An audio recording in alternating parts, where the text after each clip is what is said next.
Hi friends, I'm Stephanie from Lalalo Acres. Let's gather our ingredients for banana bread. You're going to need coconut oil, almond flour, sea salt, baking powder, arrowroot or xanthan gum, vanilla extract. I used vanilla bean paste, coconut sugar, and 2 to 3 very ripe bananas.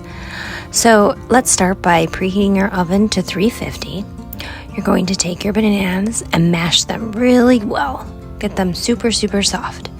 Then I added 1/3 of a cup of coconut oil and 2 farm fresh eggs. Room temperature is always best. I added a half a teaspoon of vanilla bean paste. If you're going to use vanilla extract, I would suggest 1 teaspoon. Then I added 1/3 cup coconut sugar. If you don't have coconut sugar, you're always welcome to use maple syrup or raw honey. For the dry ingredients, add 1.5 cups almond flour, half teaspoon sea salt, 1/4 of a teaspoon xanthan gum or arrowroot, and 1 teaspoon of baking powder. Next, you're going to mix everything together well. Try to ensure that there are no lumps from the flour or baking powder, things of that nature. This is optional, but I added a half a cup of walnuts to a bag, placed between a towel, and I used my meat mallet to crush them up. I did not want to wake my kids up from rest time, so that's what I did. Pour them into your batter, and you're just going to gently fold everything together and grab your pan with your lined parchment paper. I had already used mine previously, and so I don't like waste. I just reused it. Get everything in there nice. Just kind of make sure that it's spread out evenly, nothing too crazy. And then you're going to pop it into your oven, and you're going to want to bake this for 50 minutes. After your 50 minutes, check it with a toothpick or a skewer. If it comes out clean, it's done.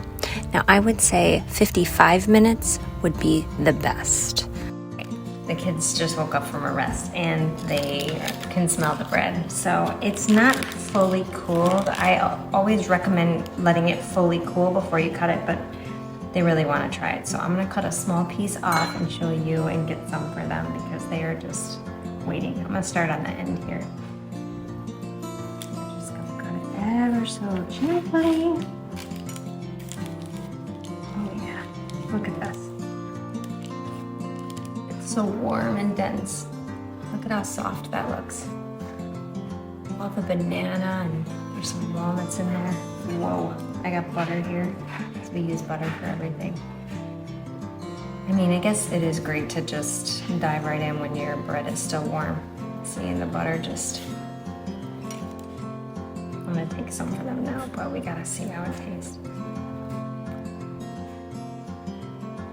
Oh wow, so good. So one thing I'm gonna let you know, I do most of my recipes like gluten-free, paleo, as little sugar as possible. If I need it, I either use raw sugar, raw honey, maple syrup, or I use the coconut sugar like I did in this recipe. And if I find a recipe I like, I always tweak it to our needs for our family. So for instance, like the recipe that I found today, I changed up a little bit. For instance, the sugar, it called for white refined sugar. We don't use that. We use the other 3 things I said. So I replaced it with the coconut sugar, and I only did 1/3 of a cup where it called for 3/4 of a cup. The bananas have natural sugar in it anyway, and so we don't like things overly sweet. So that's one variation.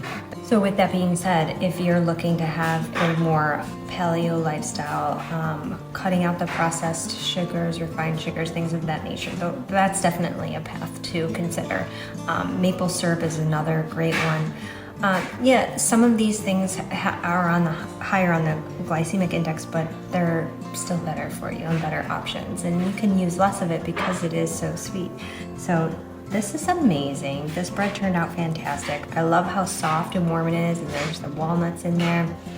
I love the fact that it's golden and it has a little crust on the top, but the inside's just soft and it's dense banana bread. So I say make this, try this recipe, play around with it, never be afraid, and I can share my page if you can. and we'll see you on the next one. Enjoy!